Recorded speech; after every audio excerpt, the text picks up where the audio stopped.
Matthew L. Wald, reporter with the Washington Bureau of the New York Times. He covers transportation, specializing in aviation and highway safety. Wald also writes about various environmental and energy issues. Before joining the Washington Bureau in September '96, he covered transportation for the Metropolitan Desk for 3 years. From October 1993 until February 1998, he covered energy and environment for Business Day. Since joining the Times in October 1976 as a news clerk in the newspaper's Washington Bureau, Wald has worked in New York, Connecticut, and Boston, covering the Metropolitan Desk, housing, and nuclear power, until he became a national correspondent in 1985. During the summer of 1986, he worked as a reporter for the Washington Post, following his graduation from Brown University with a BA in Urban Studies. While attending Brown as a National Merit Scholar, he served as senior editor of the Brown Daily Herald, the campus newspaper, and as campus correspondent for the New York Times. Wald is married to Wilma Schiller. Again, I mentioned this lecture is sponsored by the New York Times Knowledge Network. The topic for Mr. Wald's lecture, a low-carb diet for the planet. Please join me in welcoming Matt L. Wald.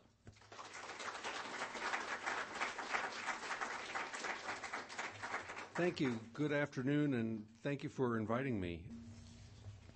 Some recent events ought to keep us really concerned. The tornado season began in February of this year. Hurricane season began in July. You look at Cedar Rapids, Iowa. It's named for a river that's so small. I've been to Cedar Rapids twice and never seen the river. Somehow downtown was under several feet of water this year. You can't tie any single weather event to climate change, but we've had a lot of pretty dramatic events in the last few years, and the frequency of big weather events is increasing. This has impressed the politicians. These days, the rhetoric is so strong that even George Bush has signed on to the idea to an international statement calling for emissions reductions of 50% by mid-century. Senator John McCain wants a 60% reduction, and Senator Barack Obama wants an 80% cut. Now, I wasn't a math major. These sound like different numbers, 50, 60, 80.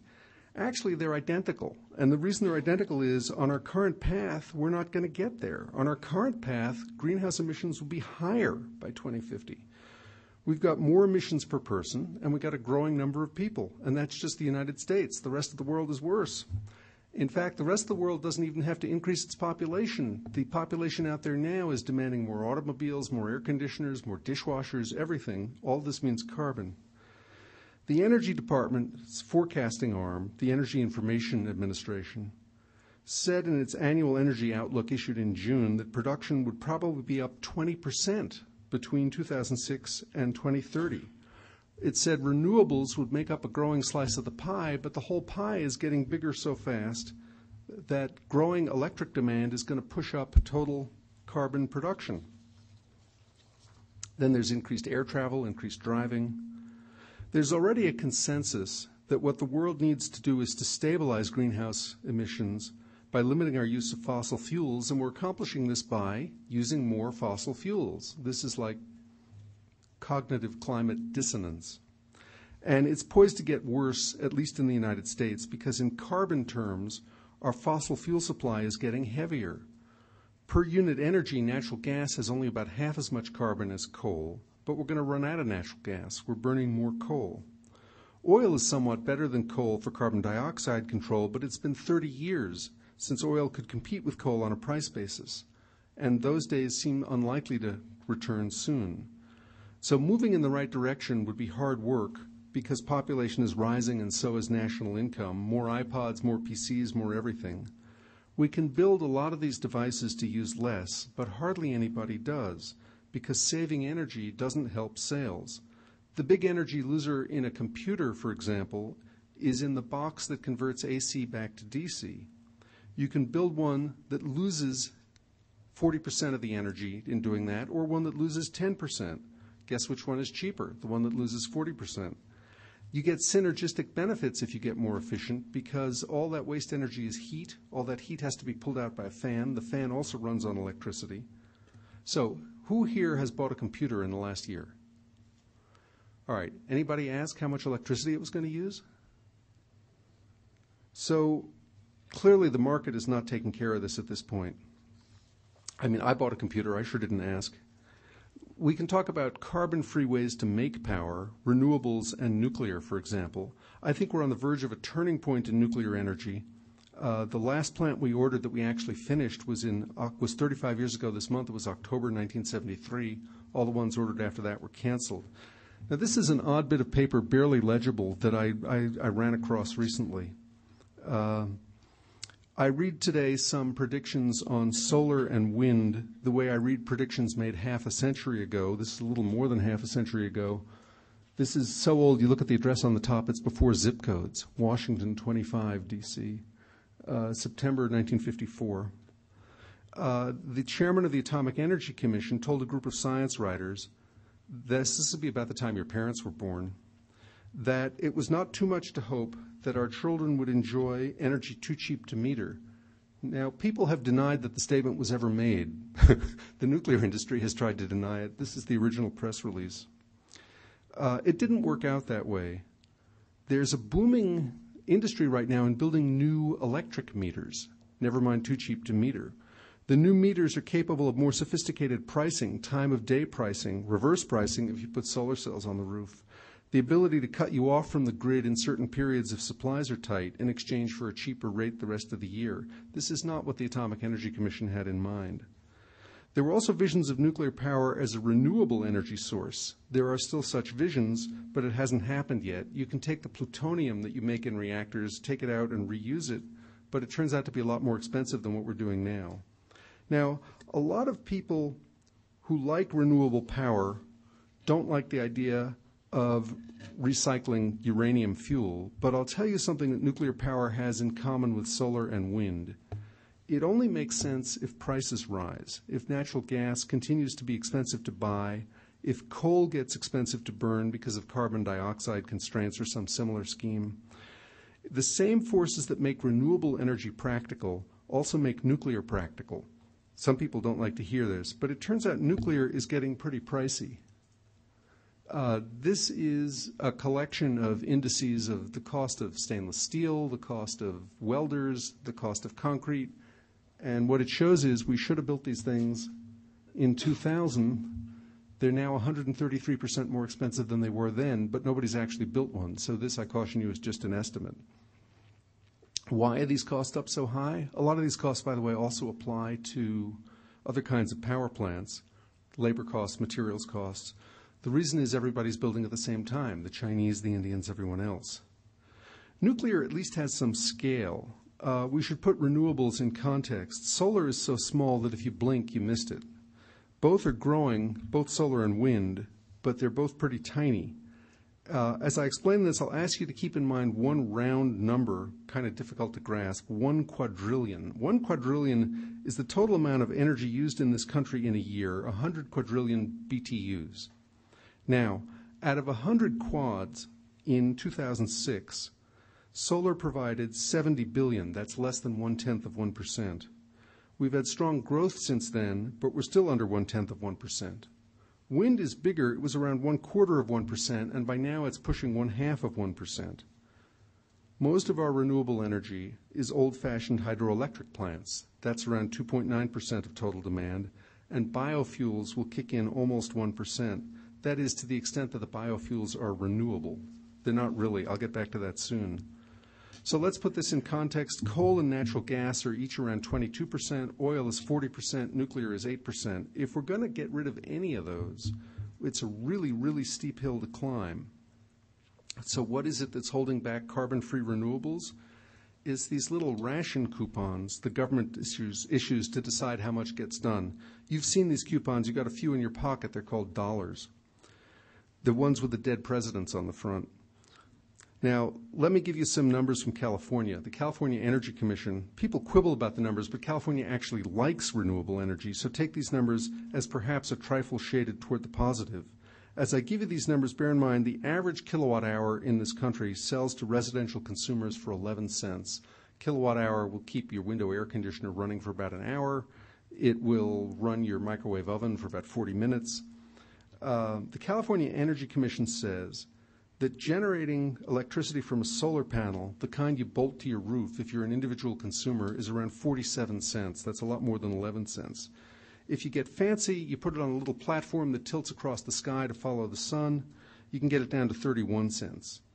Wind in a really good location is cheaper. It's down around 6 cents. Nuclear is up around 9 cents. And combined cycle natural gas, which is the fuel basically in the market that you have to beat, is at the same level. It's around 9 cents. Now, California doesn't list coal. A new coal plant's in the same neighborhood. An old coal plant is a whole lot cheaper, which is a problem. We're going to run the old coal plants forever. But the solar and the wind have a problem that's beyond price, and that is availability. The solar cell will not run your computer after sunset. The windmill will not run your air conditioner on a summer afternoon when there's no wind.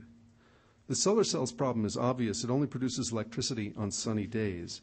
How do you make it work at night? Well, you could use a battery, but there's a problem here. For every 3 kilowatt hours you put into a battery, usually you only get about 2 out.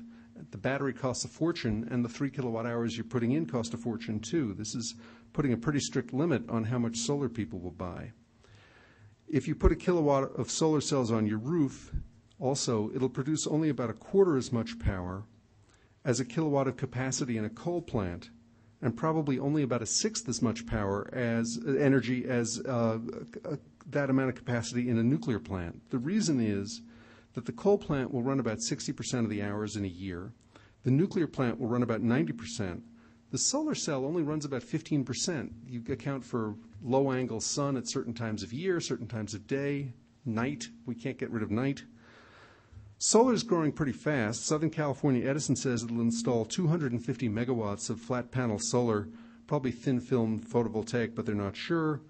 That's about 328,000 megawatt hours a year. I've learned never do calculations in public when you're standing in front of an audience, so I worked this out beforehand. This output of new PV arrays, when it's built, will produce about 0.125% of the system's energy. Now, they got a problem. They're supposed to be at 20% by 2010, or their chief executive is going to end up going to jail. He'll be in a cell somewhere next to those people who cut the labels off of mattresses, you know, the ones that say under federal law. It would have to be 8 times larger to meet 1% or 160 times larger to meet the whole mandate. This is not going to happen. And by the time these cells are deployed, total consumption will be higher. It's not clear if Southern Cal Edison will meet the mandate. San Diego Gas and Electric has already said it's going to fail. Pacific Gas and Electric has hired 2 companies that will put in I'm talking about this strange country, California, because they're ahead of the rest of us. Pacific Gas and Electric has hired 2 companies to put in a total of 800 megawatts. There's an initiative on the California ballot this year, never mind who gets to be president, that will raise the figure to 50% by 2025. They're not going to make 20% by 2010. 50% is a pipe dream. Nothing's impossible overall over the long term, but this is a very steep hill to climb, and it's got to be climbed by market economics because our government just is not big enough or powerful enough to subsidize mass electricity sales. Even California and Arnold, the governor, are not big enough to do that. So if you wanted to be at 10% solar and you were going to do that by knocking down the price by 20 cents a kilowatt hour to get us from that 31 cents down to the 11 cents, well, 10 cents a kilowatt hour on 10% of California's electricity comes to $2.6 billion a year. This is just not happening. So let's move on to wind. Wind is already cheaper than natural gas, so it ought to be economic, right? Well, sort of. This is from Colorado, formerly Public Service of Colorado, now Xcel Energy. And the yellow line is daily demand. It jumps up and down because there's a lot of demand during the day and not much at night. And the green line is wind production. And as you can see, these are in perfect relationship. It's just backwards. Now, can I figure out which button to push? Here we go. So usually when you get high demand, you get low production. High demand, low production. Some days you get more wind production than you have demand. You've got to export power. There are a couple of problems with this. One of them is what you're displacing is not natural gas, it's coal. Now, displacing coal is great from an environmental standpoint, but it doesn't do your pocketbook much good. It doesn't do the company much good. It's like using steak to replace Hamburger Helper.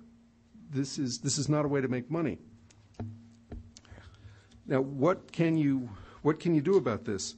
And Colorado is a good example. I don't believe Utah has a renewable portfolio standard, a quota for renewable energy. You do? Okay, right.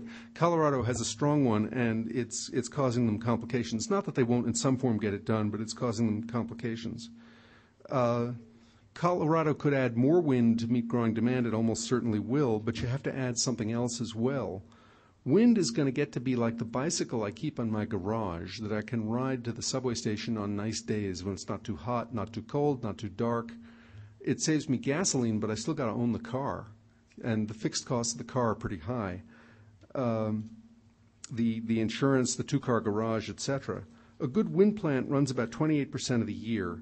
That's a complicated piece of math. What I'm really saying is if you add up all the kilowatt hours it makes and you divide by what it would have made if it ran 24 hours a day, 365 days a year, you're down around 28%.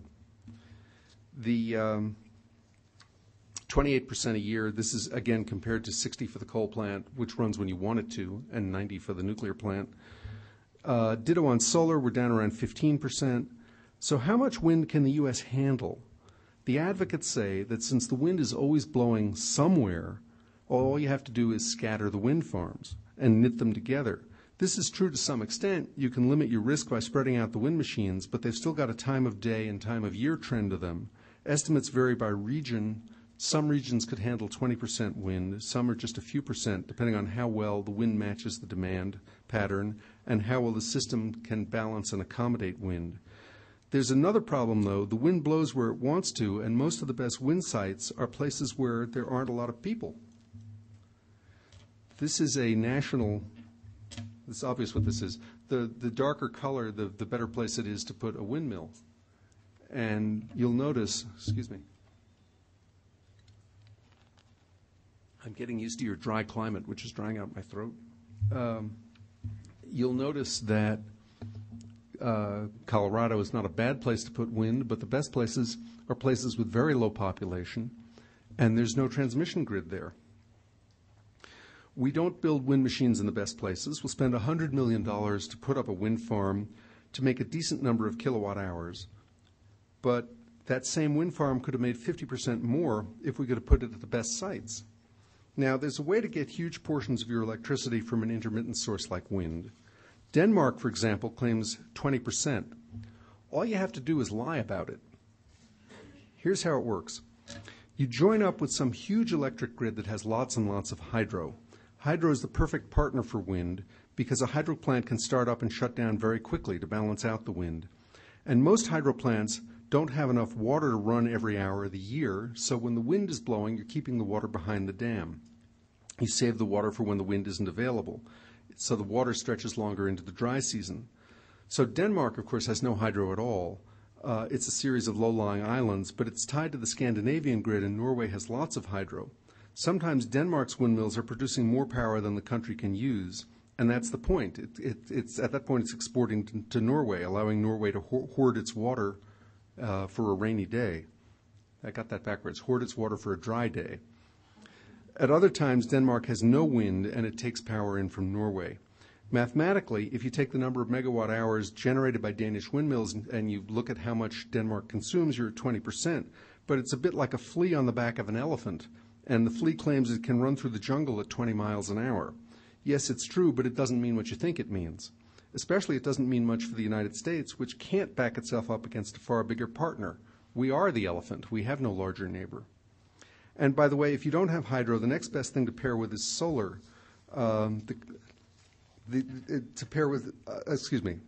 If you don't have hydro, the other thing you have to pair with something is solar, and the best thing to pair that with is natural gas. If you think of the wind machine as a device to conserve natural gas, then it may be worth it. You may also come up with a solar scheme that preserves natural gas. That way, you'll still have capacity, but in a way, you'll be paying for capacity twice, the way I pay for the car and the bicycle. Now, renewables aren't the buzzword just in electricity. They're also what everybody talks about for cars. So far, what we've got is ethanol. Later, we might have wind and solar. If any of these were obviously superior to the gasoline engine, we wouldn't be using so much gasoline. Again, gasoline isn't inevitable, but in the future, it's a really steep climb to get away from gasoline. This is a chart that goes back to the question of whether ethanol is renewable. Well, not really, not the way we make it now. There's a big debate about whether the ingredients of ethanol have more energy than the ethanol itself. The answer is that ethanol probably has more energy than the ingredients, but only by a bit. But the ingredients turn out to include a whole lot of natural gas for making the fertilizer for the corn and running the distillery, and some diesel fuel for the tractor and for the tanker truck that hauls the stuff to market. This isn't trivial. A couple of years ago, I was at an ethanol plant in Iowa that used almost 40,000 BTU to make a gallon, and the gallon has only 80,000 BTUs in it. And that 40,000 BTUs of natural gas has a lot of carbon in it. Ethanol doesn't save much carbon. The estimates run from just a little better than gasoline to just a little bit worse. The ethanol shown on this chart down here is actually cellulosic ethanol, which is very nice, but it doesn't exist yet. This is a system look at vehicles. This is what you and I drive. Internal combustion engines, this is the carbon that you lose when you burn the gasoline in the car. And this is what the carbon you release when you drill the oil, haul it here from Saudi Arabia, and refine it. And the big thing a few years ago was hydrogen fuel cells. These were going to save the country. These were going to save the environment. It turns out to depend where the hydrogen comes from. This bottom line is if you take hydrogen, this is all in grams per mile, if you take hydrogen that you made by plugging into the electric grid and splitting the water molecule, if you made the electricity with coal, it turns out that this number is larger than the gasoline number. There are a variety of ways around this, but we're not on track for any of them right now.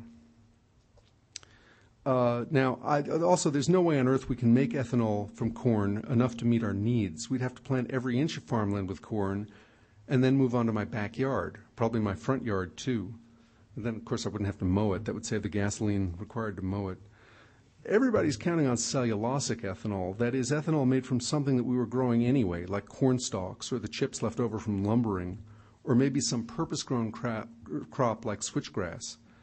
There's a lot of interesting work in this field. In 1998, I went to a ribbon cutting at a plant that was going to use sugarcane wastes to make ethanol. A year ago this month, I went there again for another ribbon cutting. It was the same plant, now under different ownership, new technology. Guess what? It's still not commercial. It may be someday, but it's not there yet. We're building an infrastructure for ethanol, but we haven't invented the means to make it in a way that preserves resources and carbon. There's a routine by the comedian Richard Pryor, I don't know if he's still popular on campuses, in which he talks about the ancient Egyptians sitting around with record albums waiting for somebody to invent the record player. Well, we've got something like that going on now with ethanol. You probably heard a lot about the talk of demand for corn for ethanol pushing up food prices. The farmers say this is nonsense. What's pushing up food prices is the high price of fuel. There's also obviously a lot more corn being fed to animals for human consumption abroad. I'm not honestly sure what's going on here. Last year, the Yale School of Forestry had a very good article about what it called agflation. If that's happening, it may be a problem. But in my travels in the world of agri-energy leads me to conclude that biofuels cuts in at least two directions. Biodiesel turns soy meal into a byproduct of soy oil, and the corn ethanol distillers turn grains into a byproduct for fuel, a byproduct of field corn. This means essentially all of the liquid fuels you produce are also producing animal feed. Prices for meal and distillers' grains drop, so the cost to raise a pig, a cow, or a chicken ought to decline. Food gets cheaper. Meanwhile, worldwide demand for biofuel turns subsistence farmers in the third world into cash crop farmers, improving rural economies and halting the influx of the poor into the cities. This is all good and wonderful, right? Well, also ethanol production, at least in the U.S., adds to demand for natural gas, producing a complicated side effect in the energy markets. I'm glad we've got all that straightened out. Now, if you found this one difficult to follow, I want you to look for just a minute at just the horizontal lines. And we're going to go through this and then I'll take some questions. The point is that the value of renewable energy, the premium that we're willing to pay, would be a lot clearer if we knew what a ton of carbon dioxide was worth. I'll give you another reference number. For each $10 in the cost of carbon dioxide, whether it's a tax, whether it's an allowance you got to buy on the open market, an old coal plant will produce a kilowatt hour of electricity, that same kilowatt hour that's going to run your window air conditioner or your microwave or whatever, and it's going to increase the cost of that kilowatt hour by a penny or so. If the carbon tax is $20, then the kilowatt hour is an extra 2 cents. This is for a commodity that sells for 11 cents a kilowatt hour. So this is going to be a fairly huge increment.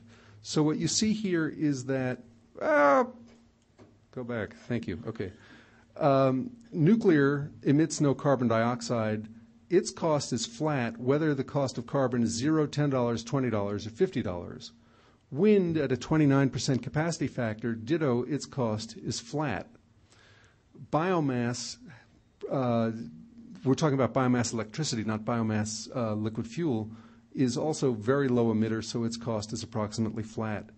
And then you get to pulverized coal, your standard old-fashioned coal plant, without capture, and you see that its price rises very steeply. This is the one to beat. This is where half our electricity comes from.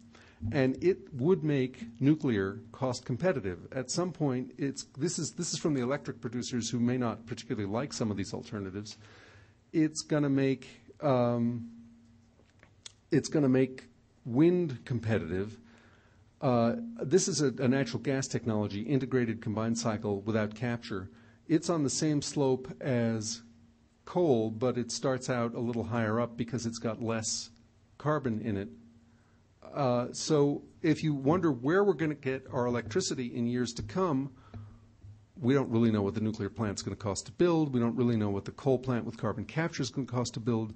But it depends on what we're going to charge for carbon, if anything. Now, if I were building a solar plant or a coal plant or a nuclear plant for that matter, I'd sure like to know what the carbon was going to cost. Congress couldn't make up its mind last year, and it won't make up its mind this year. I don't know what it'll do next year. This is a Congress that hasn't been able to get its act together to pass a budget for the last 2 years. We've had stopgap measures at the end of the year. Carbon is a lot more complicated. You've got a lot more parties with a lot more interests. And it's not Republicans and Democrats. It's people from coal states, people from hydro states, people who had high electric rates in the 80s and 90s because they built nuclear and they now have low carbon signatures. It's just hard to figure out. And meanwhile, we're building nothing. And the result of building nothing is we've canceled some coal plants, but it's as if you're planning a dinner party and you've forgotten to shop. Very soon your options are going to be limited to takeout food. What we're doing is we're building natural gas, and the price of natural gas and the supply of natural gas are uncertain. So our energy future is going to be rather strange. Now, there are ways around this problem. We can do anything we want to if we really want to do it. Energy and carbon are actually number 11 on people's top 10 lists of things to do. It recalls the joke about how many psychiatrists it takes to change a light bulb. The answer is it only takes one, but the light bulb really has to want to change. And we're not there yet either. The vehicle or any of our other energy-using conveniences, one more slide. This is progress. I used to own one of these. The one I owned was an 86, but 95 horsepower. It was called a Camry, 29 miles a gallon. If you buy one, the 2008 is similar. If you buy one now, 160 horsepower, it weighs another 475 pounds, and it gets roughly the same mileage. What does this tell you? Toyota and everybody else did a wonderful job. The internal combustion engine is not a mature technology. You can do all sorts of things to it. And you end up with a better car. What did we use the better car for? Well, we used it to go faster, to have a heavier vehicle and go faster. We did not use it to change fuel economy. Here's a worse example. This is the 1985 Chevy Blazer. You couldn't sell a vehicle with 92 horsepower today. 0 to 60 in 15.5 seconds and 23 miles a gallon. We get down to the current version, 0 to 60 in 8.2 seconds. This is a dog. This is a pretty respectable vehicle. And what do we do to mileage? We went from 23 miles a gallon to 18 miles a gallon. We use energy because we like it. And we still like it. and we don't yet have the will to change. And that's about all I got to say, and I hope you have some questions.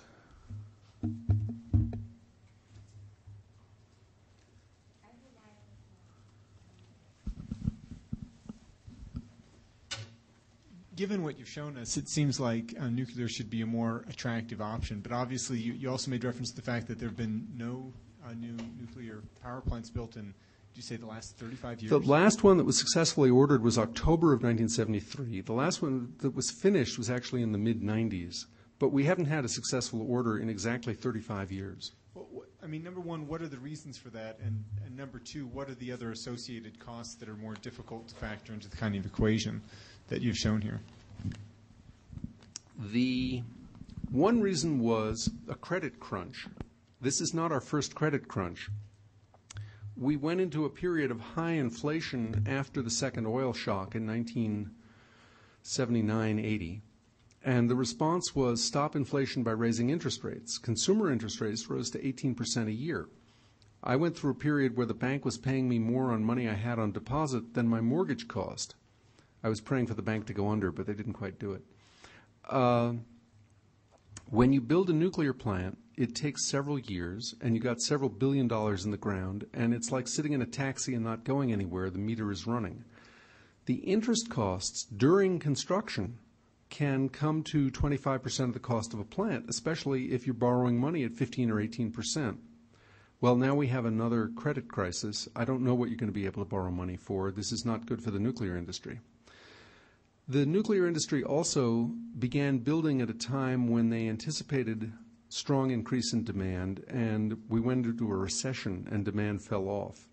This, by the way, is also a reason why we could cut our carbon output if we end up in recession or depression. This is not a good way to do things, but it's entirely conceivable.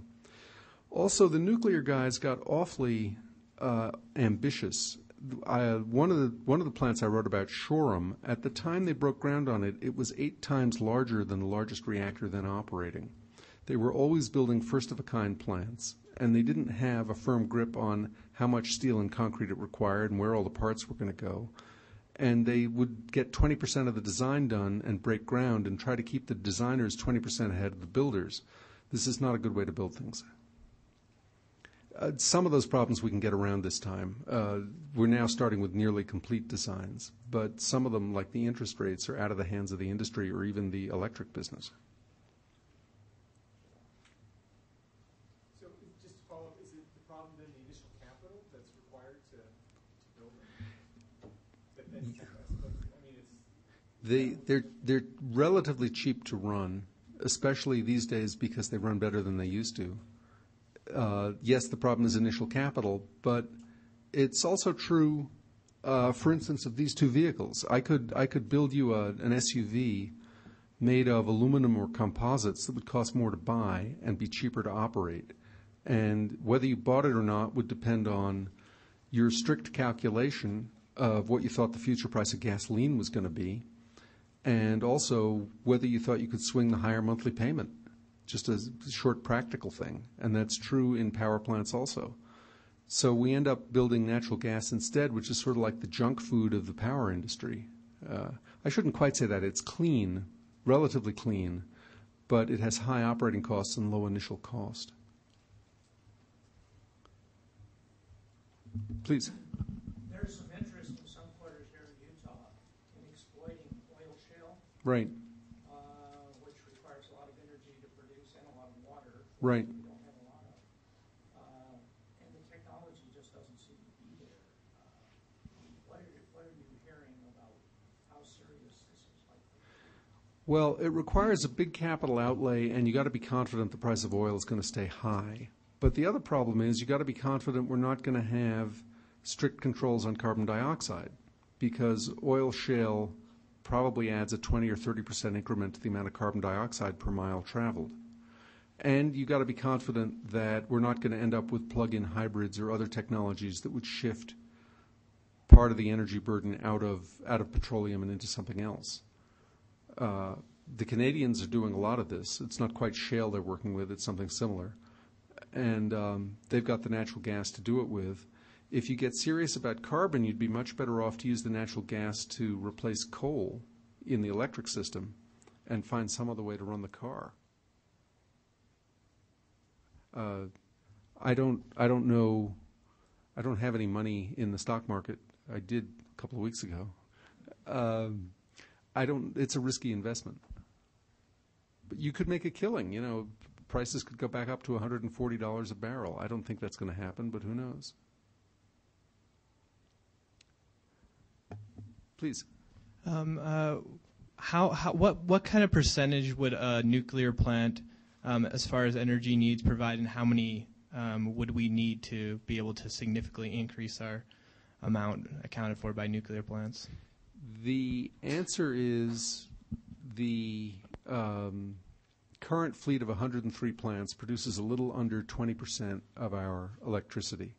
And although we haven't built any new ones, we've made some of the old ones larger, and we've gotten them to run 90% of the hours in a year instead of when they were new, they ran 60% of the hours in a year. They've gone about as far down both those trends as they can go, however. National electric consumption is rising in the range of 1.5% a year, which means you've got to build, and some of the nuclear plants are getting old. Some of the coal plants are getting old and could logically be replaced, but they're like old cars. You keep them around because the new ones are so expensive. So you'd need to get out there and build a handful every year to make a real dent. 4 or 5. You need to finish off 4 or 5 a year.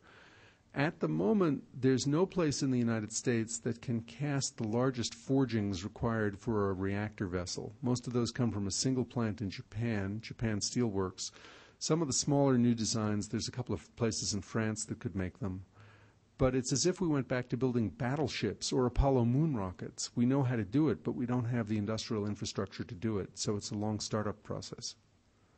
And I think what's actually going to happen is there's enough government money out there that a few will get built, 5 or 6 over the next 10 years, and people will see how that goes and then decide to plunge in or back off again.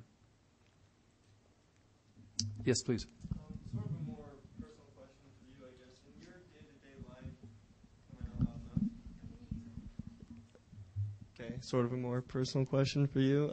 In your day-to-day life, what do you do different than the average American to conserve energy? Not much. I take the subway to work every day. To get to the subway, I used to take a bus, but now I drop my son off at high school every morning. So I drive 6 miles and do the last 10 miles by train. My wife and I are arguing over what kind of replacement windows we want. We should have done it years ago. We have put in some compact fluorescents and taken some back out again because we didn't like the color light they produced. No, what I've done more than other people is feel bad about it.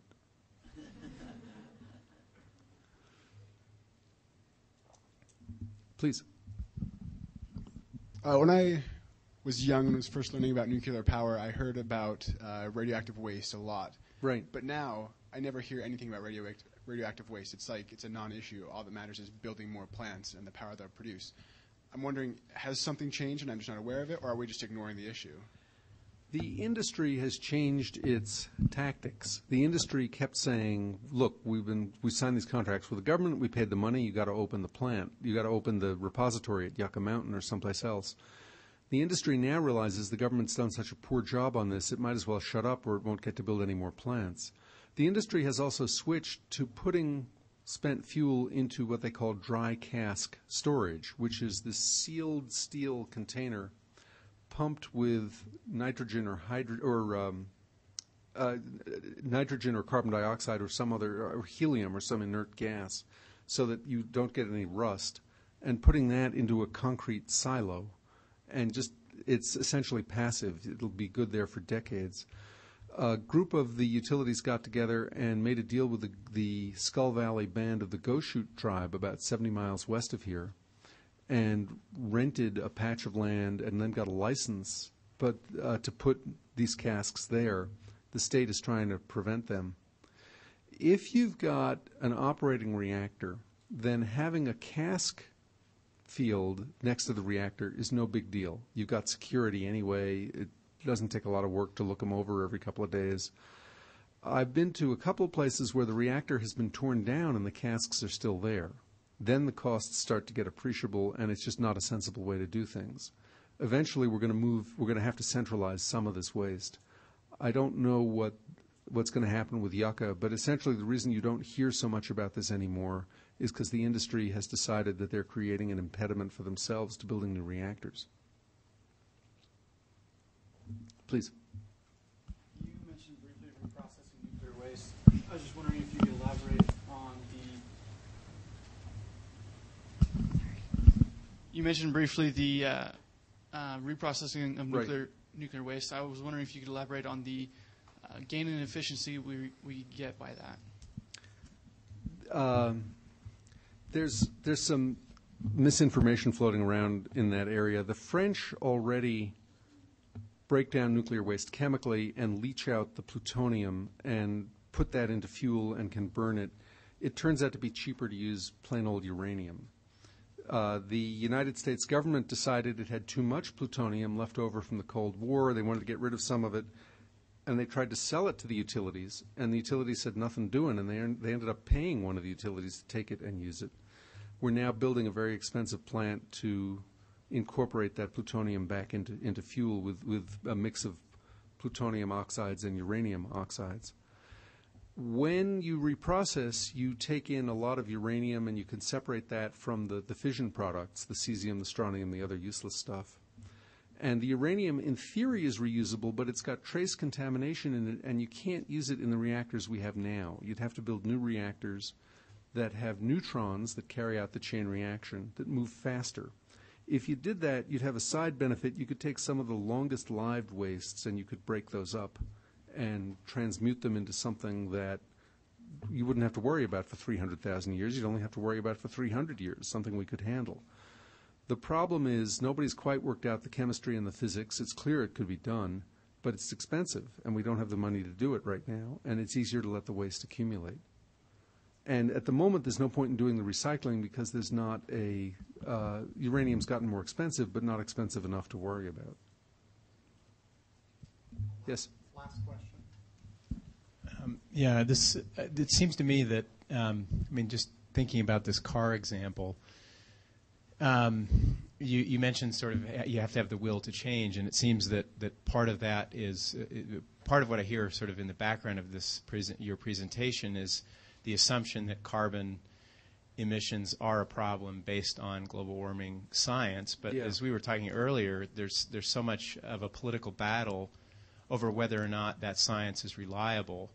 So it seems to me as long as people are willing to say, well, I don't trust the science, so therefore why should I have to worry about being innovative in all these ways that we need to be innovative? I mean, clearly, in other words, part of the will that's resisting these innovations is a resistance to believe the science because you get a faster car and it's cheaper. Right. So why not do it? Right. As Enjoy opposed yourself. to. Right. So I'm just wondering, do you think that until there's some sort of cultural battle that is finally resolved over the politics of global warming, over the accuracy of the science itself, and some sort of public acceptance of that science, that we'll never get there? Or is it possible that we will somehow win, that some of these battles will be won even without that being resolved? Let's limit the discussion just for the moment just to the United States, realizing that the United States would be a component of the answer but not the whole answer.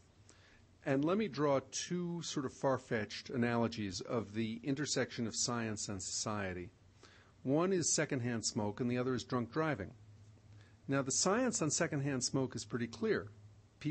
Waitresses, flight attendants, who are exposed to secondhand smoke children have higher rates of respiratory distress, cancers, etc., and they're not smoking. Why should they be exposed to this stuff? That was clear for years. It only sort of gathered political momentum fairly recently.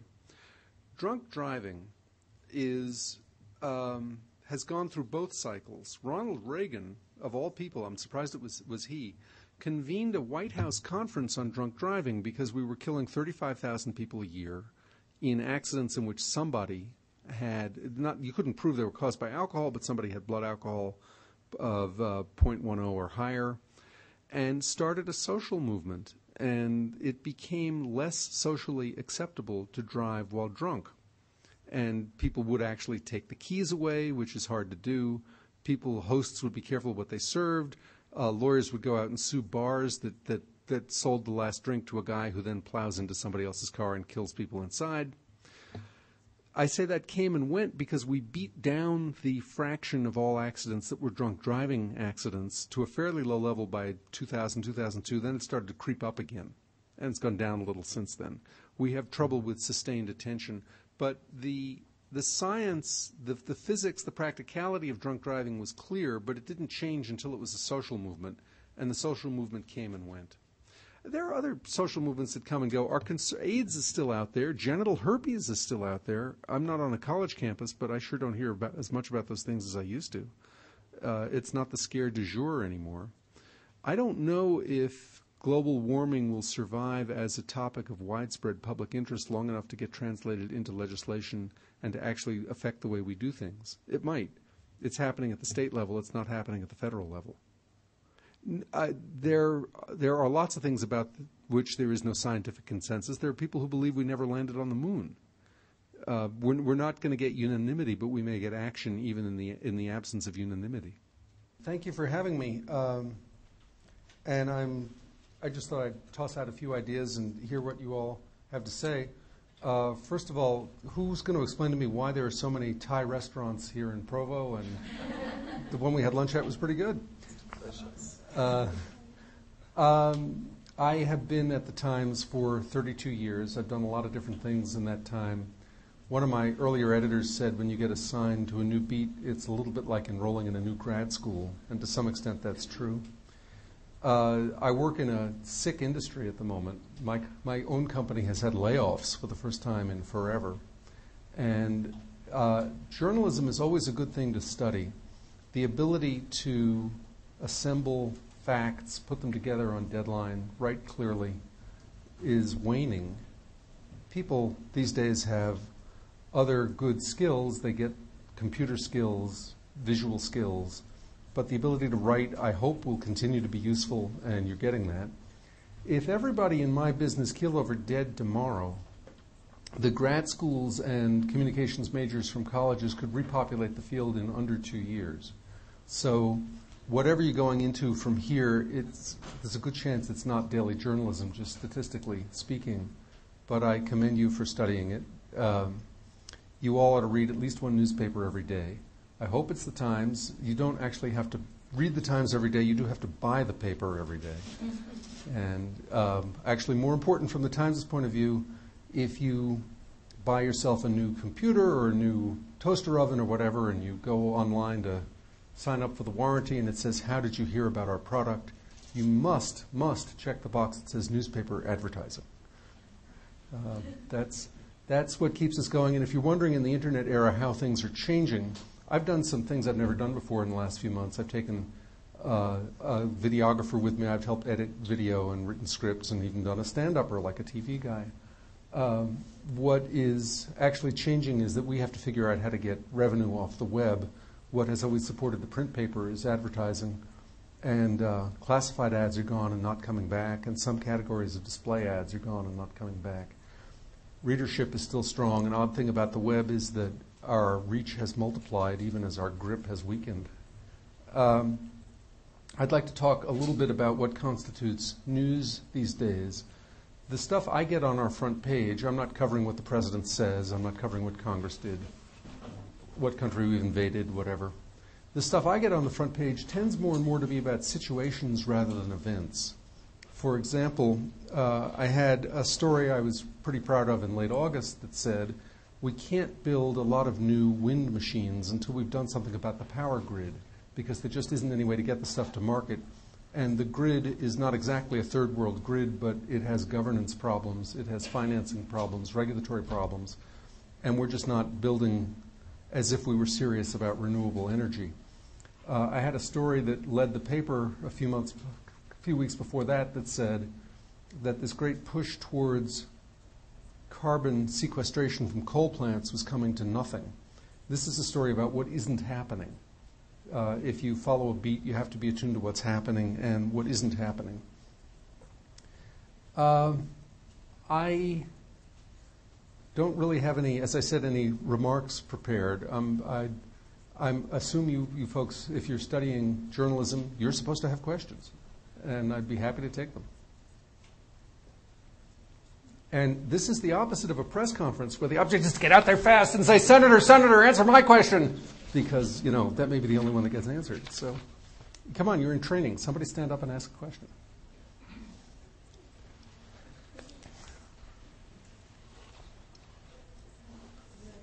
Or I'll start spouting outrageous things that'll, get a response from you. Please. My name is Liz McGuire, and I'm studying international relations. You talked today about nuclear power. Right. And in France, I know that they use a lot of nuclear power, and part of the reason they can do that is because their system is socialized. They have a set, blueprint for their... They also have a single national utility. Right. Right. So what do you think the possibility of something like that, moving towards that direction to make it more practical in the United States? The French decided fairly early on that they wanted to use less oil, and the way to do that was to use nuclear. We also decided we wanted to use less oil, and we did that by using coal. Coal is a lot cheaper than nuclear power. The French, since the time of Napoleon, have a good system for centralized decision-making. We don't. I frankly, France would be a nice place to visit. I might even live there for a few years. I'm not particularly enamored of their system of government, but leave all that aside. They just have a different system. So they don't have natural gas the way we do. They call it energy independence, although all the uranium is imported and some of the processing of the uranium is done offshore also. These days, if we do it, we'll be using foreign uranium, foreign enrichment, and foreign reactor designs, and we'll call it energy independence. It still may be a good idea. It's just a little artificial to call it independence. The French have some things to teach us, and in fact may soon be selling us reactors because they have recent experience in building them. They understand standardization. But their power system, their natural resources are different from ours, and their decision-making system is different from ours. And for a long time, you can look at it and you can say they rely much more heavily on nuclear power than we do, but you can confuse the dog for the tail. They had two different industries operating there. One of them was making energy from nuclear power, and the other was building reactors. So they had a whole fabrication system for reactors, and they kept building them long after they'd satisfied their internal demand because it's a labor-intensive business. They were a quasi-socialist country. They wanted lots of jobs. And then they exported the electricity instead of exporting the reactors. In this country, we don't have a government-owned national utility. We don't have an economic stimulus program of that kind, of a quasi-national industry where you keep ordering things because you want to keep the jobs there. We do that occasionally with things like nuclear submarines, but we didn't set out to do it that way. So we really are in a very different situation. And I guess I'm confused. Some of you are studying journalism, some of you are studying international... pardon me, okay. You should still be able to assemble facts rapidly and tell a good story with them. In fact, some years ago I was invited down to Pittsburgh to where Westinghouse, then an American company, later bought by Her Majesty the Queen by British Nuclear Fuels and then later sold off to the Japanese. The Westinghouse Power Systems Division, and they bring me in and the chairman of the division says, there's this long table filled with all their executives. And he says, around this table we have people who can do business in a total of 18 different languages. And the PR guy, who I think didn't like his own company very well and had trouble with the engineers, said, yeah, and 2 of them are English. Meaning one was spoken English and one was engineering. Please. My name is Scott Hathaway. I'm a communications student in public relations. Thank God. Okay, go ahead. I have questions, I guess. Mine is more of a general question. But what is I'm not very informed about our oil resources in Alaska. Can you tell me about where we are and having that be accessible to us? Does that really possess the power to renew our fossil fuel resources in the United States? The answer is that there is some amount of oil in the Chukchi Sea, which is open and available but expensive to get. And there's some amount in ANWR, the Arctic National Wildlife Refuge, varying from 0 to several billion barrels. Nobody's exactly sure. Actually, some people who dug a test well know the answer, but they're not saying. It's competitive information. There is a misconception out there. This is not quite the question you asked, but the one I want to answer. There is a misconception out there about what domestic oil production really means. If we were self-sufficient in oil, that doesn't mean we would be immunized from price swings in oil. For example, Great Britain was self-sufficient, was an oil exporter for a lot of the 80s and 90s and early in this century. In 2000, there was a sudden spike in the price of diesel fuel, and English truck drivers rioted. Now, it takes a lot to make an English truck driver riot. How, when you're selling oil to others, how do you get stuck with a price shock? And the answer is, for almost all countries, certainly for our country, we're part of an international market, and the price we pay will be similar to the price paid in London or Bangkok or anywhere else. So suppose we were self-sufficient, and suppose the Straits of Hormuz were closed by a war, and the price quadrupled. Even if we were self-sufficient, we would end up paying quadruple the amount. What oil independence does for you is it makes you strategically less vulnerable because you don't have to worry about tankers coming through nasty places far away. And it helps your balance of payments. We do have a balance of payments problem, but we're very slow to recognize it. If we drill in areas in Alaska that so far nobody's had the financial guts to drill in, because even today the oil companies don't expect $100 a barrel oil to last, or we drill in areas that are simply off limits for environmental reasons at the moment, we will raise the proportion of oil that we make domestically, and it will help our balance of payments. It won't do much for consumer protection against price shock, not unless we found so much that we develop the world oil glut, and we're not going to do that in Alaska. Please. My name's Erica Tygert. I'm a journalism major. Okay. And speaking of oil, I know that the U.S., we've only had, I think, one refinery built in the past 30 years or so. Yeah, that doesn't mean what you think it does, but go ahead. Well, because of that, I mean, I know I'm from California, and right. We haven't had one in a very long time. Right, you're right. It hasn't, not in the last 30 years, right. Yeah. What exactly is being done to either, to be able to either make that make refineries more efficient, if we do, or to make it so something can happen? What right. can be done to really? Well, I'm not sure I agree with the goal of increasing American refining. Refinery capacity has risen because individual refineries have been made bigger. There was a period after 73, after the Arab oil embargo of 73, 74, when we allocated oil among refineries, and there was a bias towards small ones. When the small refinery bias was ended, the number of refineries reduced. You may be better off with a larger number of small refineries. I'm not a Buddhist, but I do believe that if you act badly in this life, you'll come back as a refiner. It's just a miserable business. The refining margins run up and down and up and down. At the moment, they're way down again. There are times when you can make a killing in that business and a time when you get creamed. Which is why for a long time they tended to be part of integrated companies, because at points the profit was to be made on the drilling side or on the marketing side, and if you owned all three of those elements, marketing, refining, and drilling, you were, in theory, insulated. That's why we had integrated majors. If we come up with better biofuels, refining will not be a good business to be in again. For example, already ethanol displaces some refining of gasoline. And already, if we end up with cellulosic ethanol, it will displace more. We forced the refiners into oxygenated gasoline, that is, including a molecule with oxygen in it, so that carburetors wouldn't be too rich and you wouldn't end up with carbon monoxide coming out of the tailpipes. We still have the oxygenate requirement, and they all went in to make methanol, and then they went in, they refined that one more step to make MTBE. MTBE turned out to be a groundwater pollutant. They invested millions, billions of dollars in equipment they can't use anymore. What we do now is we rely to some extent on European refineries. The reason is this is all artificial.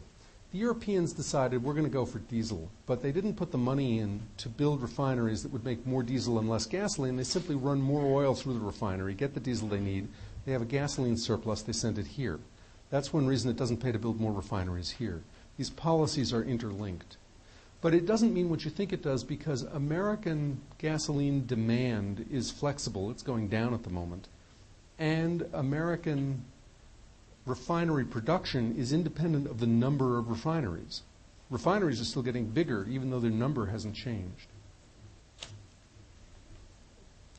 So may you not come back in your next life as a refiner.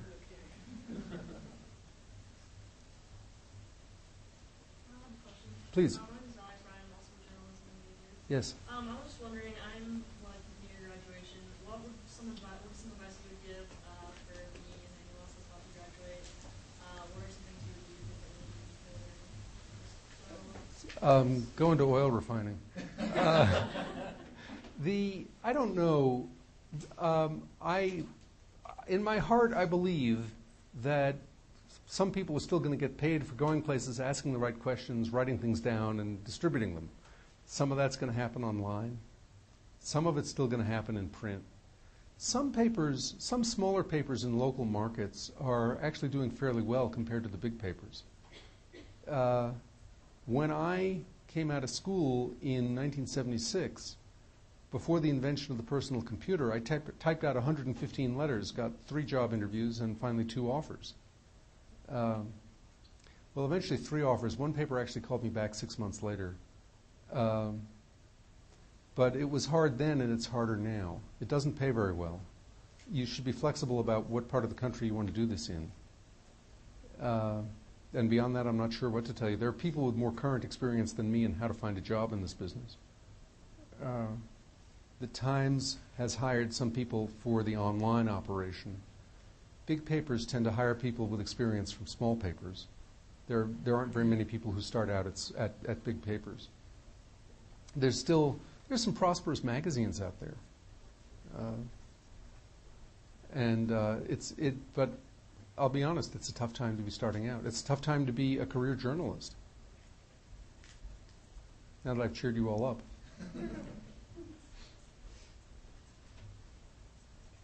Yeah. I asked about oil earlier. Yeah. As far as cars and gasoline go, yeah. I know that there's been a lot of talk about alternate forms of alternate fuels. Yeah.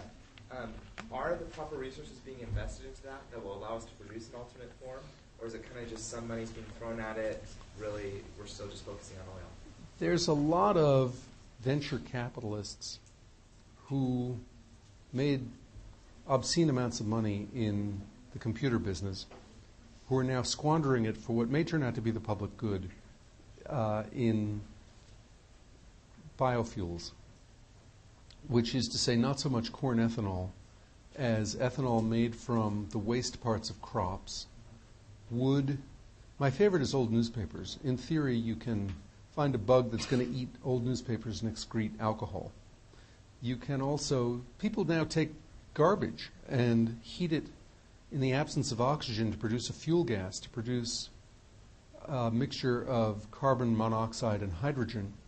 And that you can either burn for fuel or you can recombine it into long-chain hydrocarbons that are liquid at room temperature. You do the same with coal for that matter. And you can run cars on it. Excuse me.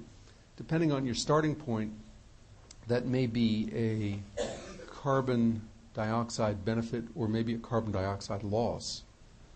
And if we do eventually get a carbon policy, more of that will be stimulated. So there is money going into this.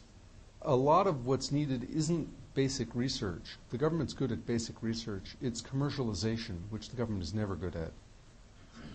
There are some tax breaks out there. That's probably about the best the government can do or should do. I'd rather pay for reinvading Iraq than pay for commercialization of what the government chooses.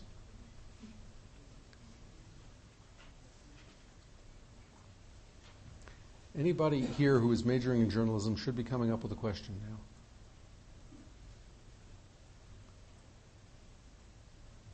So, oh, please, yes. I am studying politics and journalism. My name is Natalie. I just wanted to get your take on, I know the whole thing with the U.S. Rejecting the Kyoto Protocol Right. is still a big deal over in Europe. Right. And if you think the U.S. is going to make any kind of move to smooth over those relations and how it would have to go.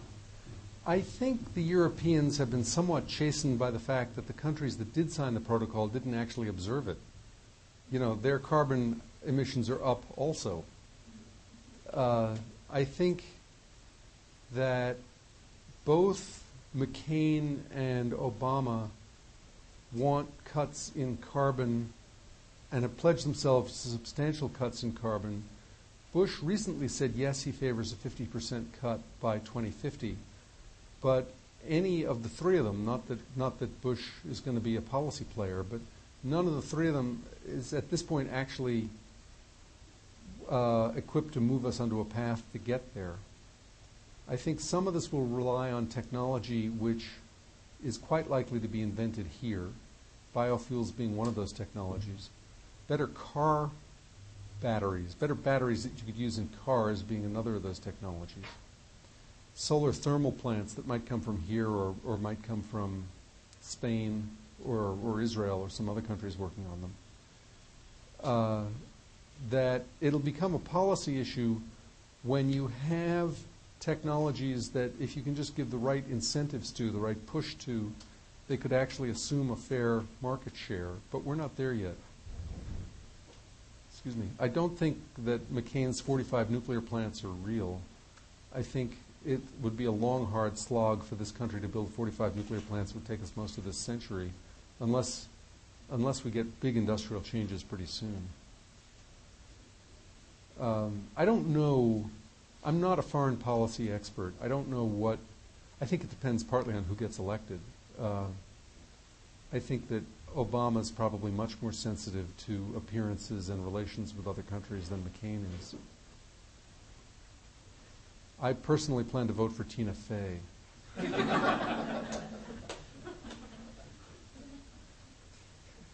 Please. Well, actually, on that note, I was curious. You're going to vote for Tina Fey, too. Yeah. Who you were going to vote for and what your reasons are, if you know. I voted in the last presidential election.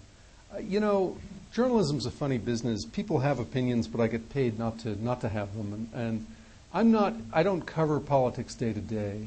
I'm not going to tell you who I'm going to vote for. I think I know who I'm going to vote for, but I'm still watching with interest. I also there's no Senate race where I live. There is a House race.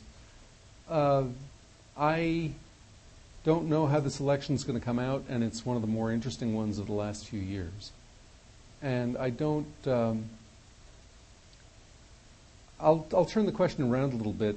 I think that in this field I specialize in, which is energy and environment, a lot of the most important decisions thus far have been made at the state level. And the rhetoric differs from the actual ability to accomplish. If you look at great national movements of the 90s and the zeros, the decade we're in now, the movement towards cleaner gasoline was kicked off by the states. The movement towards cleaner cars was kicked off by the states. The movement towards more renewables in electricity is solely the province of the states.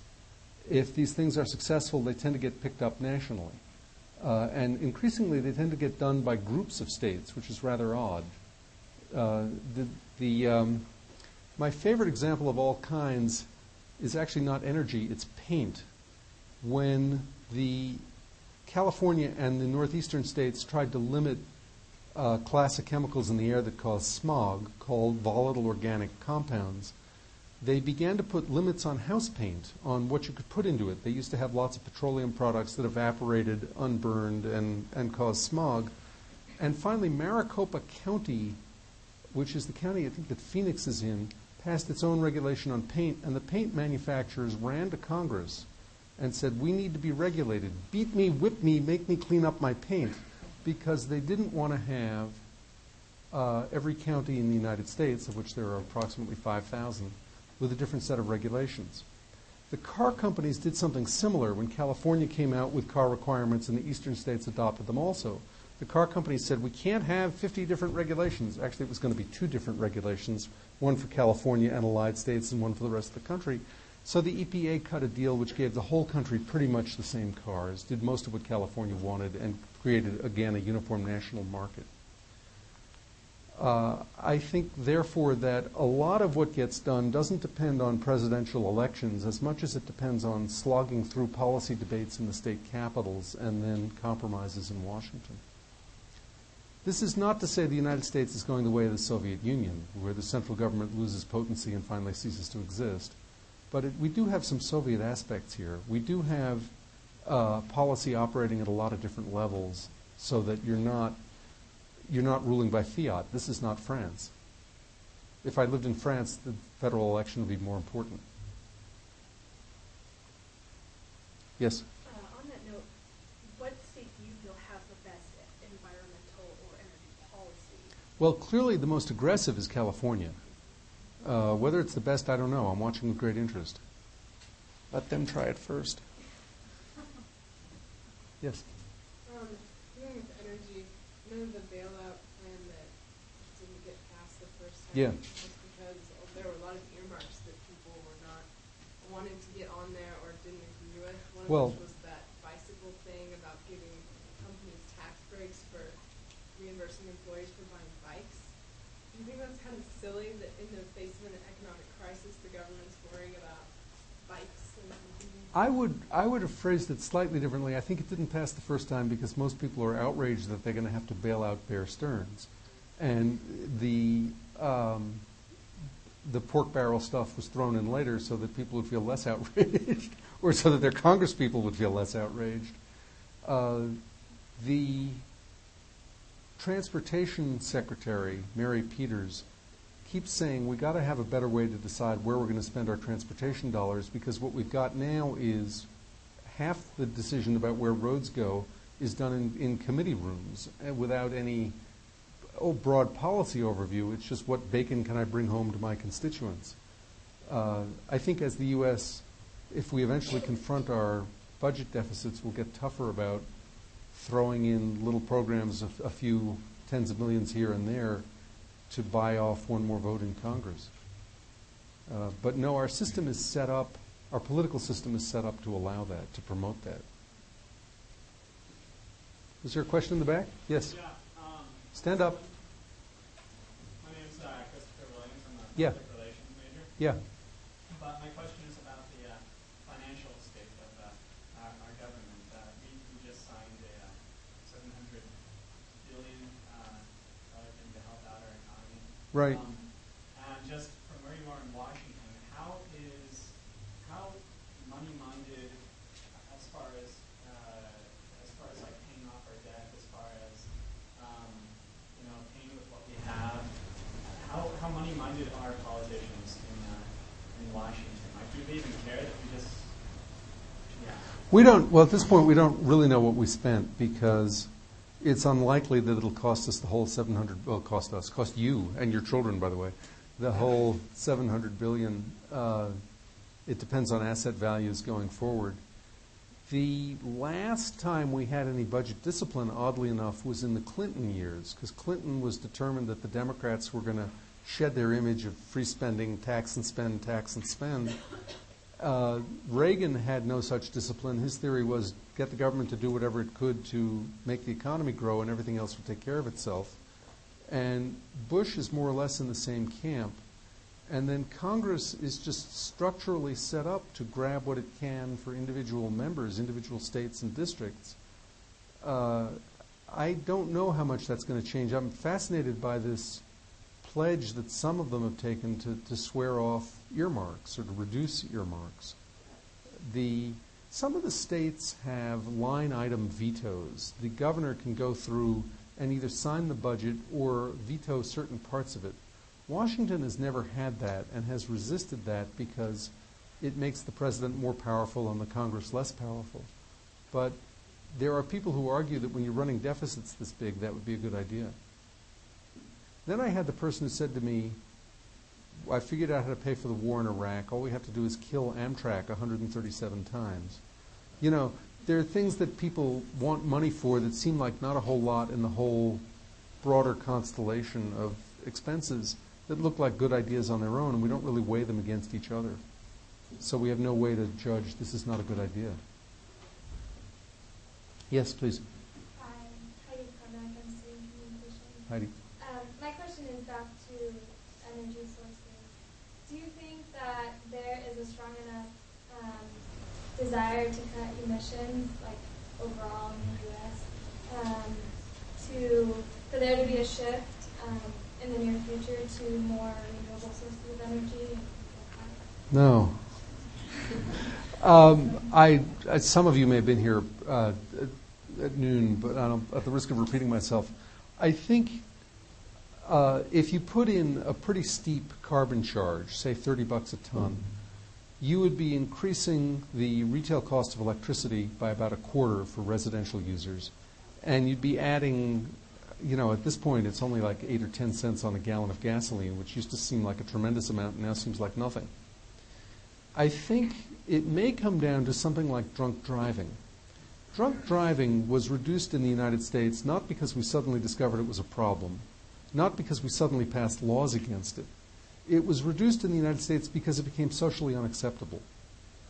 And, it got to the point where if you were at my party and you didn't look right, I'd take your keys away. That didn't, when I was in college, when I was your age, that was not the case. Having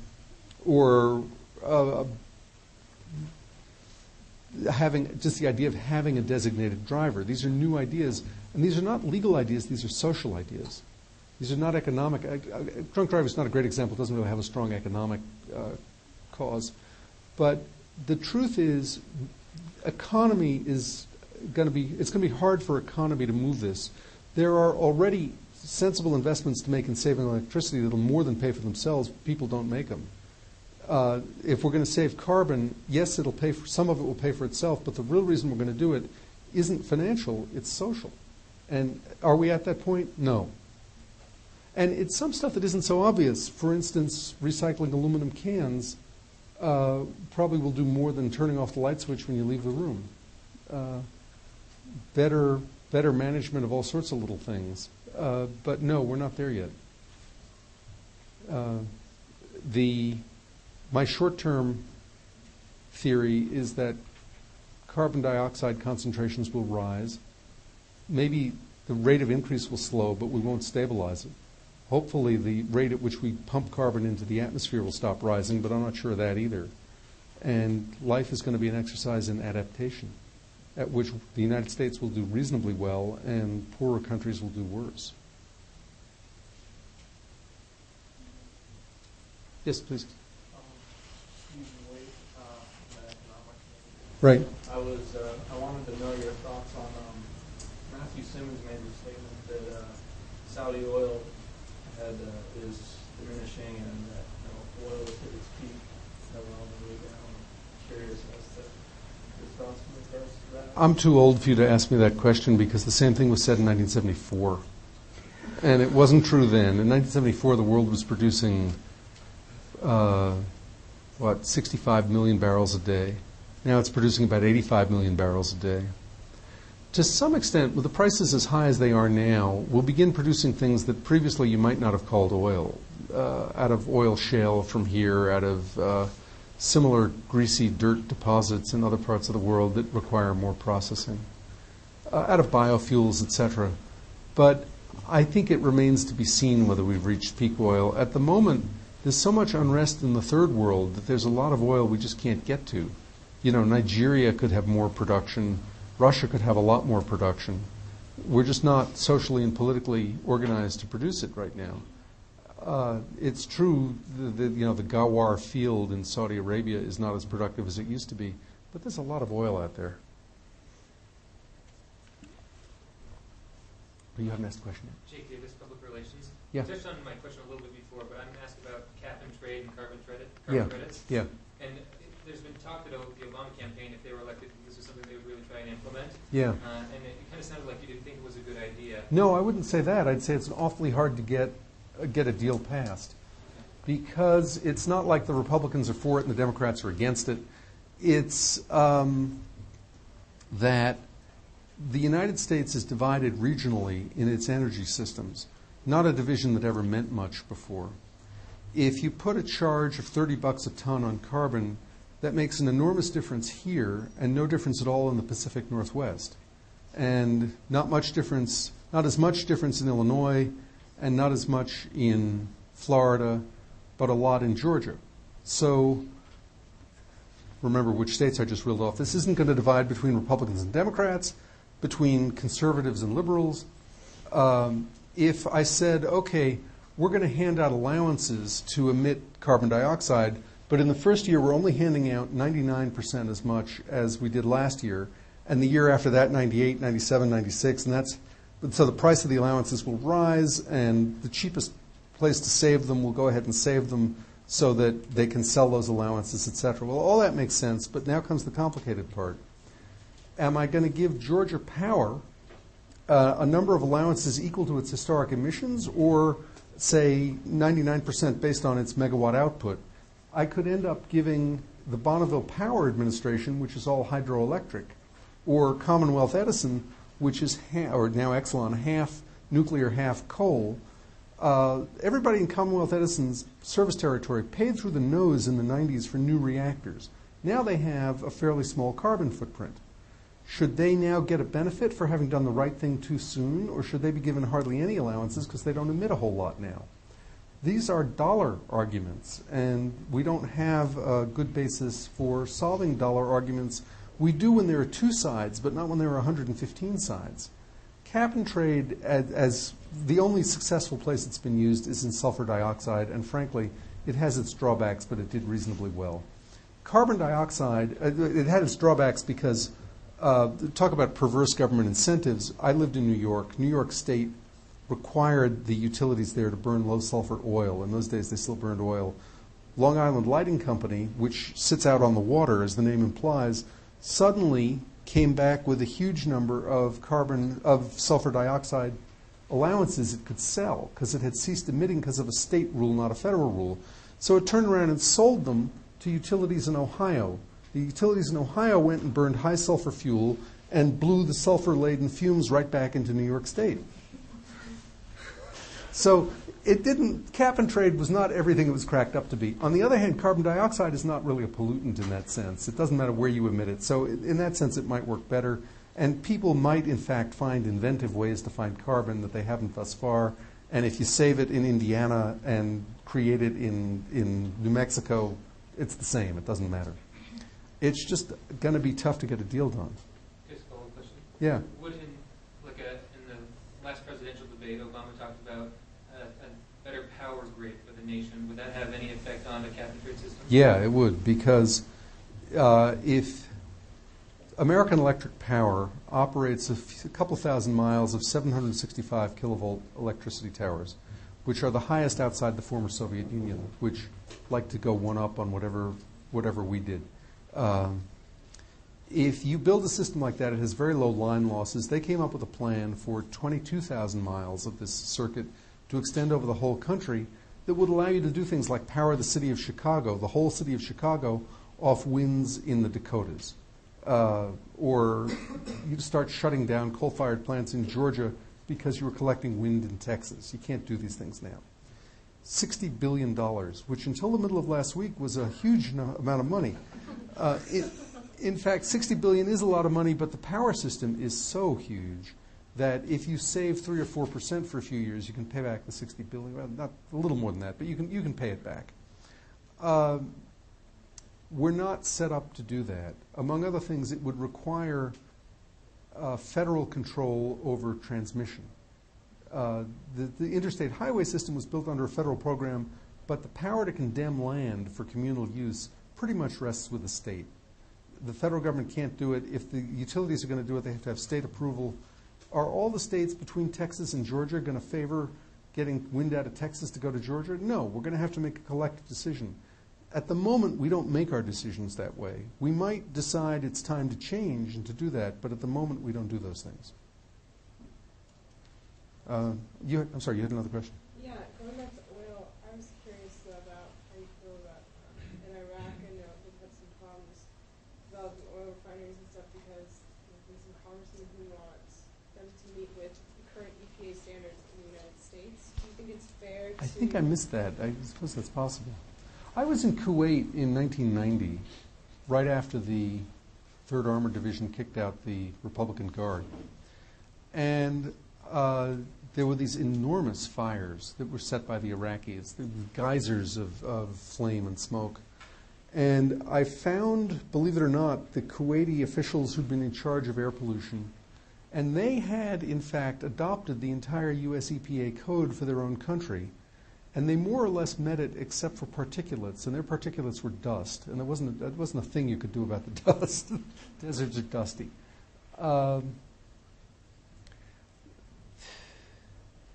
Well, you know, that raises some interesting moral questions. Are we going to let Iraqis get asthma because they're but you do sometimes get to the point of, I'm not familiar with the issue, but you do get to the point of the perfect being the enemy of the good, that you hold out for something that's such a stringent standard that nothing gets done.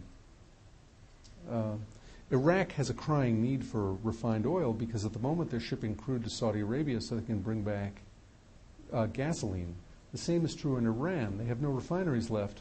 They heat with kerosene, and they have to have it made from their own oil in somebody else's country. Not that I'm espousing energy independence for Ahmadinejad. It's okay. They have no gays there. Everything's fine. I didn't say that.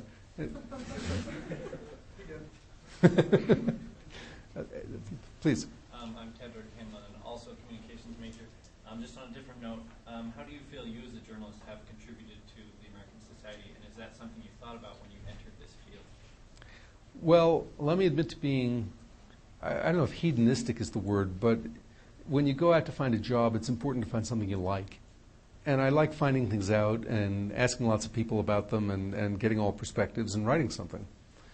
I think some of the coverage I've done has moved some of the policy debate to more sensible places. The story I had on why we can't build more wind, a lot more wind, until we fix up the grid. I get emails on that. This was obvious to engineers. It was obvious to people in the power business. It wasn't so obvious to people in the general public. I feel good about contributing something sensible to the debate. I've written lots of stories that are unmemorable. I've written some stories that years later still sort of resonate. I wrote a story on, after President Bush came out and talked about a hydrogen economy, about how it was possible to develop hydrogen fuel cell cars and have the world get dirtier instead of cleaner, that the devil was in the details. It depended on how you do these things. And, you know, I like bringing some perspective and expertise to bear for a general audience.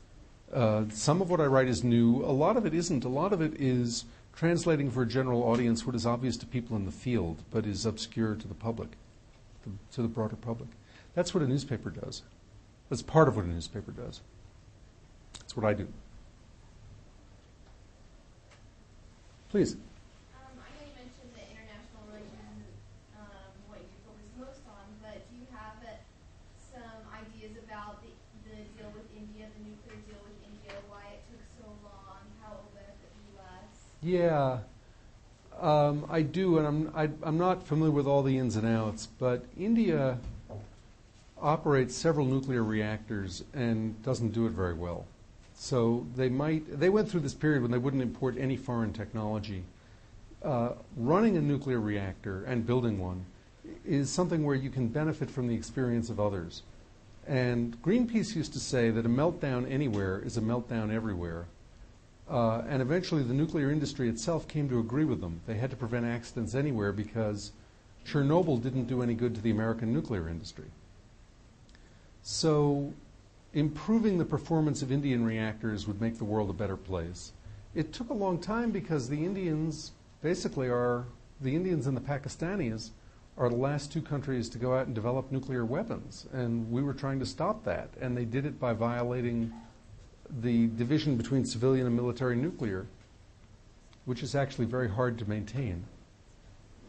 And I'm not surprised a lot of people didn't like this idea. And I am somewhat surprised, although I shouldn't be, that some of the Indians didn't like this idea because they still have this technological chip on their shoulders. You know, they can move up the technology ladder and be independent in nuclear power. You know, I stumbled on this odd fact about the Chernobyl meltdown, which was in 1986. Chernobyl is in the Ukraine. The reactor was a Russian-designed reactor, and Russia had a policy of pushing nuclear power out into the provinces and using it as one of the ways the Communist Party brought enlightenment and light, literally, to the people, and knitting together this diverse, ethnically diverse, politically diverse empire.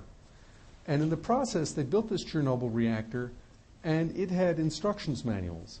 And the instruction manuals were in Russian, and they were never translated into Ukrainian. The operators were Ukrainian. There were a lot of misunderstandings that went into that reactor accident. But one of them is, you got to understand what you're doing.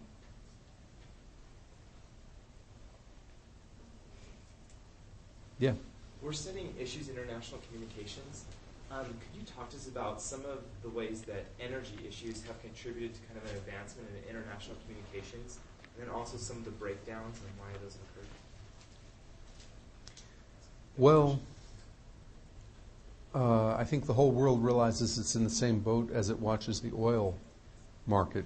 Oil is not different from other commodities, it's just bigger and essential.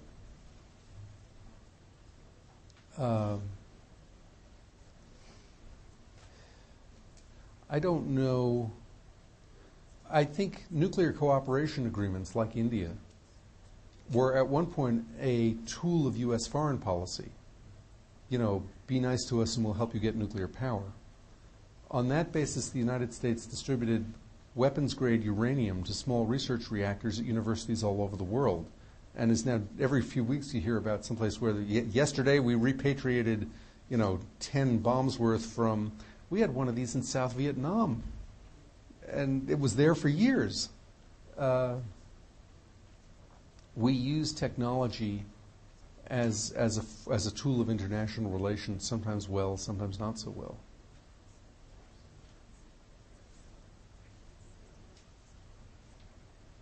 Yes? You may have mentioned this in your earlier speech, but about coal. Yeah. Utah has a lot of coal here. There's still a lot of concern about it. Yeah. What's the future of coal and all this? Well, the U.S. the government set out, here's a good role for your tax dollars in the energy world. Not to subsidize an ongoing process, but to prototype a process. So to prototype carbon capture. Because there's no benefit to be the first on your block to build a coal plant that sequesters its carbon. You're much better off to let your neighbor do it, and if he does it right, copy him. If he doesn't do it right, learn from him and do something different. On that basis, this job is never going to get done. So everybody in the U.S. was going to contribute some modest sum. We got some foreign partners. There was a public-private partnership to build a plant in Mattoon, Illinois, that was going to convert coal to a fuel gas and separate out the carbon and sequester the carbon. The DOE decided this was getting too expensive and pulled the plug. Now, mostly what we lost here wasn't money, it was time. If we really think that we need to do something in the near future about carbon dioxide levels, then we need to build a few plants of differing designs now and see what their relative strengths and weaknesses are. And we gave up. So it's, I don't know what the future of coal is. I frankly think that the world is going to continue to burn coal because it's widely distributed and cheap. And if we don't find a cleaner way to burn it, then we are going to have continuously rising carbon dioxide levels. Yes, please. On that topic, I don't really know a whole lot about clean coal, and I'm wondering kind of what it is, and is it actually clean, or is that a relative term? It's a word that people in Congress use to describe it when they're in favor of it. And it encompasses everything from ways to burn coal at differing combustion technologies so that it has fewer conventional pollutants, less soot, less nitrogen oxides, less sulfur oxides. Or it can also be taken to mean less carbon dioxide But clean coal is coal that I brought back the grant so that in my district we continue to have coal mines and continue to have coal-burning power plants. It's more of a political term than something with a precise engineering meaning. This will be our last question. Don't all jump at once. Oh, please, yeah. I was going to ask you about just a little more about carbon. There's some talk of sequestering of carbon in underground caverns or under the ocean, things like that. Is that a process that would actually work? Is it feasible economically? I think the most likely medium is pores in rock, where the carbon, to use a chemistry term, would be adsorbed, and you'd end up building chemical compounds underground. It started out being pressurized, but eventually you'd end up incorporating carbon dioxide into larger chemical compounds underground. And it turns out there are large areas where that's feasible. I don't think we're going to put much of it in the oceans. I'm not sure what financially feasible means. It depends on what the alternative is. If the alternative is paying $2 a ton for emissions, then the answer is no. Capture and sequestration is not feasible. You get up at $30 a ton, it might be feasible. And then if you get to the point where the price of carbon is so high that you've driven up the price of natural gas, coal gets a larger financial advantage over natural gas, you built more wind, you built more nuclear, you may end up finding it economically advantageous to continue to burn some coal. This will be market judgments made by participants with varying stakes. If I had an individual utility company, I was going to try to balance this within my company. I might decide, well, I've got this coal plant, I'm going to keep running it, but I'll run it a little less because I'll build a few windmills. Or I'll tear it down and start new with some capture system. It really becomes a judgment. It's a complicated judgment of what I think my future cost of emissions is, what I think the cost of control technology is. I think it was BP and a couple of other partners went into a plan in Scotland to burn natural gas, but first to convert it to hydrogen, sell the carbon dioxide for enhanced oil recovery offshore, and earn carbon credits. And so one of the executives walked through to me how they were going to figure out whether they were making money at this. This is a huge company. It was a little program off on the side, just let's see what we can do. It would depend in part on the price of oil, because that would determine how much the oil producer would be willing to pay for the carbon dioxide. It would depend on the price of carbon allowances on the European market, and the European market was really poorly designed, and the price swung up and down and up and down. It would depend on the price of the electricity being produced. It would also depend on currency swings, because the electricity was going to be sold in pounds sterling, the allowances were in euros, and the oil was in dollars. And the answer is, if you're a big enough company and you want to hedge your bets and understand what life is like going forward, take a few million and give it a try, but don't expect any predictability out of it. Anyway, thank you all for coming.